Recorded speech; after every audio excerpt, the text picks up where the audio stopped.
quick about me, you got an awesome intro. I'm Josh Constine, I'm the editor-at-large for TechCrunch. I've been there about 5 years. Before that, I designed a master's program in cyber sociology at Stanford. And despite being 31, I go to enough music festivals to still understand Snapchat, Dave. But here we have Aydin. You are the man with the Midas touch. You have scored investments with Cruise, Climate Corp, Twitch. But we've heard a lot about what to invest in, AR and VR, drones, AI, even though most people who say AI don't actually know what it means. What I want to talk about is a little bit more about the physics of the venture capital industry and what's going on with LPs and VCs. So just to start, I'd love to hear what, right now the best funds are all oversubscribed. So what do you look for in LPs when you're choosing between them? Yeah, well, that's a great question to start. First of all, Dave, thanks. In terms of LPs, I think one of the things that I found, you have to kind of compartmentalize the question. It's a good position to be in if you can actually choose your LPs, and if you can, one of the things that I found is LP world is a little bit like a religious world. There is a huge chunk of them, it's like orthodoxy. They believe in a certain way of doing venture capital, and they're only gonna invest in fund managers that behave in that way. Large ownership, what do you do for these companies? You invest in a very few companies, you can spend a lot of time with them. I think the thing that I feel very fortunate about is that we optimize LPs in 3 unusual ways. One was, do they understand our strategy and do they appreciate the fact that it's unique? It's probably very unorthodox in VC standards. Number 2, how much experience do they have investing in venture and can they make us better? I think this is gonna sound pretty crazy. Normally it's like, hey LPs, I just want your check and I wanna get out of the room. But for us, especially when we started, a lot of our core LPs were on our board and they made us better. And I think the biggest compliment to us was a lot of them were like first check into Sequoia, first check into Excel, Benchmark, and they were thinking, oh, it's probably gonna take them 10 years when they figure out the first thing they're gonna change. I think we had 5 board meetings in a year and a half. They ran out of questions. They just really didn't know what else to ask. And to me, I'm like, wow, we've done a good job. Like we took every curveball they threw at us and learned a lot in a very, very short amount of time. The last thing, I think, look, this might sound different to you.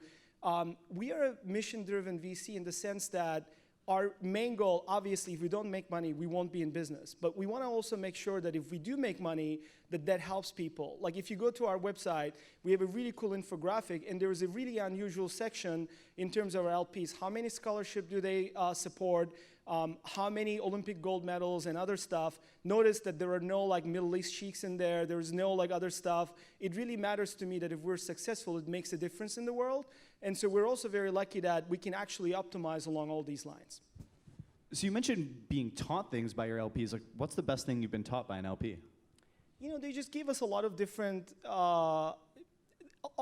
basically everything that we show them, they keep holding us to a higher standard. That's the best way to describe it. And in a way, sometimes like when we invest in companies, when I'm in a board and when I'm kind of talking to CEOs or founders, like it's the same thing. You're like, that's the one thing that I learned a lot from Larry Page when I was the first PM at Google.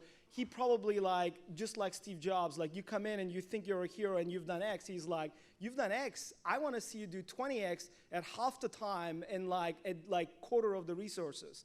And so I think like every time we went to our LPs and said, look, isn't this great? We're doing X, Y, and Z. They're like, well, have you considered this? Have you considered that? Can you do it shorter? And like blah, blah, blah. And so it's not that easy to summarize in just like 30 seconds. But the biggest thing is like they held us to a higher bar and they made us aware of different curveballs around the corner that maybe we didn't appreciate being very new in the business. So what should LPs be asking funds that they're considering investing in that they're not asking right now? Look, I think they're asking good questions. One of the things that I'm always curious is that how similar the questions are among LPs. There is hardly any variety. So I thought about it. I think one of the things that I would ask is, look, how are you running your business? Other than the obvious, returns and like how many investments you make, whatever, what other KPIs do you have? Like how do you ensure your success, livelihood moving forward? What trailing indicators do you have? For instance, even years back, like almost as soon as we started doing Net Promoter Score among our founders. Are we doing right by you? If we're not doing right by you and we're not gonna get recommended by founders to other founders, we are not going to be in business. And then if the answer is not yes, or the score is not 10, what can we be doing better to get that score as high up to 10 as possible? The second thing is, I think every investor has a great pitch and a great story. Like, we get unlimited deal flow, we have a unique strategy, we help founders in 100 different ways, blah, blah, blah. What I want to hear is, if the world changed tomorrow or a year from now drastically, like it happened last year, like all the multiples were 20x and there were like gazillion up rounds, all of a sudden people changed their mind and there is no more rounds. You're not getting a 20x revenue multiple on your companies. Well, how do you handle it then? How do you make sure that those great write-ups that you have will turn into exits? And I want to know people have an answer to that, because the thing that I see a lot of the discussion on the social media or on newspapers or anything else, people reacting to what's happening today. Now, if you listen to people like Warren Buffett, not a single time they will say, how I'm reacting to the market today. They already have a strategy that they determined 5 years ago, 10 years ago. They already thought about every single possible instance, and they have a strategy that already accommodates variability. I don't know like other people, but we have a particular strategy. Like, our religion is building a firm and a strategy that's anti-fragile. No matter what happens in the market, is there a small part of our portfolio that will always win? Because we don't know what market shocks or factors there are going to be. But if UK gets out of it, right now we have low valuations, suddenly you don't get B rounds. Like, all of these things, some of these things you cannot think in advance, but you have to have some contingency plan and enough diversity in the portfolio or something unique about the strategy that even if the world is going to hell, is there still something in there that can win? And I think that's going to make sure that you're always one step ahead of the masses. Awesome. All right, so dropping down a level to your interaction with founders, when you meet a great founder and you're really jazzed about it, but they're a little bit on the fence about you, how do you convince them to let you invest? Well, I was looking forward to that question. So I think the highlight of my career, like, you would think that I'm going to say, like, we had these exits and these returns. To me, the thing that I love about this is finding founders that other people haven't discovered, getting into a situation where like we have 3% chance or odds of winning and turning that into a win. Almost all of our best wins. I'll mention a few that you didn't mention. We had 2 IPOs last year. Shopify, I don't know if anybody's heard, 230,000 users. Fitbit, that little company that Apple is still trying to catch up on wearables. Both of those deals, we had essentially like very little chances of winning. Shopify, we almost didn't make it to the syndicate. In fact, the CEO, Toby, did not even return my 6 emails. I think it was the 7th or 8th email that even earned the right to have an email conversation with him. Other people would have given up a lot sooner, and I'm like, I don't give up. And I think one of the things that the founders feel is that we are genuinely excited about their company. We have something to add, and we have passion. Like, the thing that blows me away, there are so many great investors out there, but you're in front of a founder, and the mentality is, I have a big checkbook, why should I write you a check? And the founder is like, dude, I'm building this product, like, I'm excited about my company. First of all, do you get the product, and are you excited about the product and the company? And it's so interesting that that doesn't always come true, and this kind of area like of narrative and like the counter narrative of basically telling the founder, why are you unique? Why are you so excited about this product? I think it's a big deal. And so as a result, we have open, close rounds, and we came in between rounds. Again, we have a very unique strategy that allows us to do that. And then last but not least, I think we also have 2 different kind of ways of thinking. One is we have this philosophy that we're always on the founder's side. So we formally vote our shares with the founders. And I think it makes a big difference. Not in the way that you think it makes a big difference. It basically tells the founder, we're not going to fuck with you, right? We're on the same side. You can trust us, right? Let's first of all establish that. We're not going to have a good communication if you can't even trust us. So this is the first sign we're really here to help you, right? We're not here to change you. We're here because we believe in the same dream that you have. The second thing, I think, is that we have an obsession with being helpful to our founders, but not in some other ways. Like, we don't have 120 people in a room like that does BD for you. We don't have a newsletter that we send out that we did like 100 interviews. We start with one simple question. Every founder we interact with, we tell them, what is the one thing you really need? What is the one thing that really matters to you right now that if we could help you, it would move the needle? And to my surprise, that answer is never the same. Every founder has something else that they feel they need a partnership, they need a hire, they have some other thing, but it's never the same thing. And all we do is from that point is don't come back to the table until you have a good answer and good deliverable. And when they see that, they're like, these guys are really committed in helping us. We don't have to be the best. We don't have to have like a crazy like back office team that helps them. But the fact that we care and we can make that one big thing, and the fact that we even bother to ask what's meaningful to them has so far worked really, really well for us. Yeah, I love that idea of not coming back to the table till you actually have something to show them for helping you, not just like, oh, hey, checking in again. Oh, yeah, I still didn't solve that problem you asked me about. So what about increasing deal flow? Do you think investors should be concentrating on growing inbound interest through broadcast thought leadership, blogging, that kind of stuff, or just increasing their discovery by making calls, attending events, keeping their ear to the street? So I think I have two very unconventional answers to that. First of all, I think one of the biggest things that I learned about this business is that if all you're focused on deal flow, you're losing the battle. So the only thing that matters from investors, the only reason why I have even the right to be on stage with you speaking, that they've even invited me here, is the fact that we had exits and we had success. If we didn't and we had the world's most brilliant strategy, it wouldn't have mattered. Founders wouldn't have cared. Job number one, this is a derivative business. Our business is predicated on our founders' success. Job number one, find great founders and great companies. Now, if you are basically dependent on what comes through the door, through the funnel, you're done. There are 500 other really great investors that are trying to optimize for the same deal flow. The idea is to find the best companies and find some way of working with them. That's very, very important. The second thing is, whatever it is that you're doing, it cannot be a copy and paste strategy, right? Fred Wilson, Brad Feld from Foundry, maybe Thomas Dungos from Redpoint, they're great bloggers. Let's be very honest, I do not want to be the 53rd VC who blogs, right? Like, maybe we should make some noise of things that matter, and I am here and I want to pay forward with great insights. It's just not going to work for me. It works for them, and there are many other strategies. So I think the single most important thing is whatever it is that an investor does has to be authentic to that investor. I think if it is not authentic, it is perceived as such, and it's not going to help them. Right? Like, if you have a blog and you're just trying to do another blog, oh my God, like all the investors have a blog, let's have another blog and let's talk about fundraising strategy. Like, if you're gonna have a blog, at least have a unique angle. Talk about stuff other people don't talk about. And if you don't have anything to say, don't say anything, right? It's okay. So I think Josh probably appreciates it the most, seeing 200 pitches every day.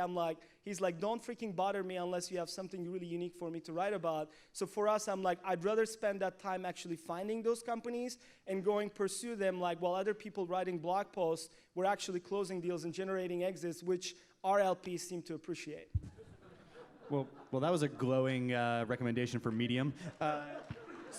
So speaking of being authentic, what is your perspective on VCs investing in hard science and biotech startups that they might not understand nearly as well as the traditional software businesses that a lot of them came up on? And how are you guys adapting to this big opportunity that's emerging? Yeah, look, I think I have a different perspective on that too. So I might be one of those people. We are investing in some hard science and what we call frontier startups.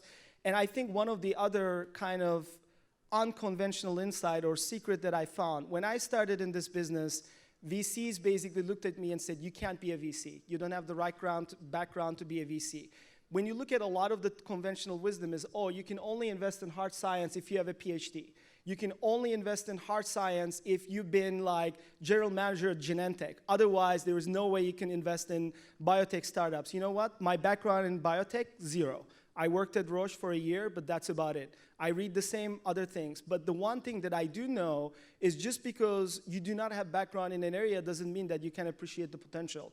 I think one of the things that I'm seeing is that a lot of VCs are only pursuing conventional areas, and they're not spending enough time. When you look at the number of VCs that look at areas that are maybe a little bit more dangerous, a little bit more on the periphery, the number gets small really fast. And I love that because I don't have to compete with a lot of firms. But the reason why it's important, I do think that this trend of, the next Google was not Google, it was Facebook. The next Microsoft was not a Microsoft, it was Google. So the next companies are not going to be what obviously is going to be the next version of that company. It's going to be a different company that comes with a different innovation. And when you look at history of innovation, it has never been done by the people. If you're a GM at Visa, you have way too much knowledge of what the conventional wisdom is. You're not going to come up with a 10x idea to create Visa 2.0. right? It's going to be some other person. I think it's going to be some outsider. If you look at some of the greatest innovations, it's always been the outsiders. And that's, I think, the magic is that if you have too much experience in an area, your mind is too biased on what the conventional way of doing that is. As a result, you're going to underestimate the new way of doing that. But have you guys adapted? I mean, it's great to be the outsider, but sometimes like there's words that some of these VCs probably don't even understand that these bio startups are telling them. Are you guys hiring like experts or anybody adjusting your team to be able to adapt to these opportunities? And should the other funds be doing that? Look, I think we have a very simple insight, and it is very simple, and it is this. We basically do not have a standard check size. If a deal has higher risk, but we want to be in a certain field and we have appreciation, we go ahead and make an investment. As a result, we have, for instance, a company that programs bacteria. We have another company that's going to extend human life. We have another company that came out with liquid biopsy. A lot of these things are crazy technologies that I'm going to be honest with you, I probably have not even close to 1% appreciation of what the underlying science or technology is. But you know what's really, really important is to be a very good judge of people.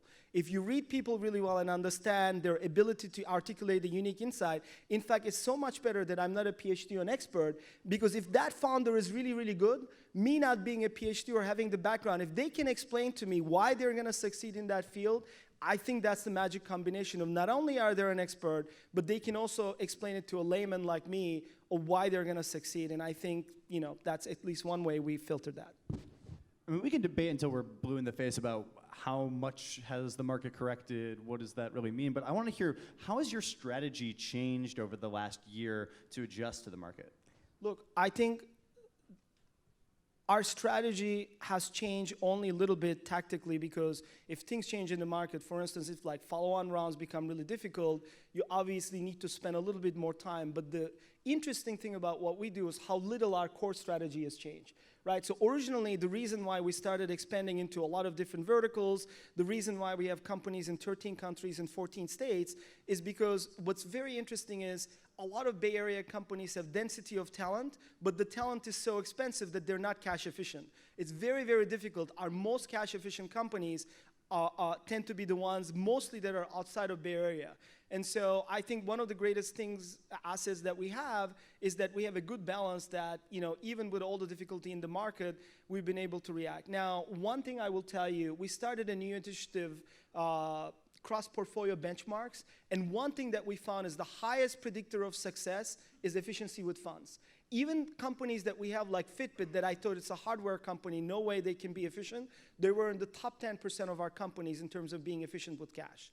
So the single biggest predictor of success in our portfolio with 60 M&A exits and 3 IPOs is cash efficiency. So one of the things we're doing is creating a lot of derivative metrics, applying those benchmarks, and basically helping both existing companies and new companies that we look at through that lens.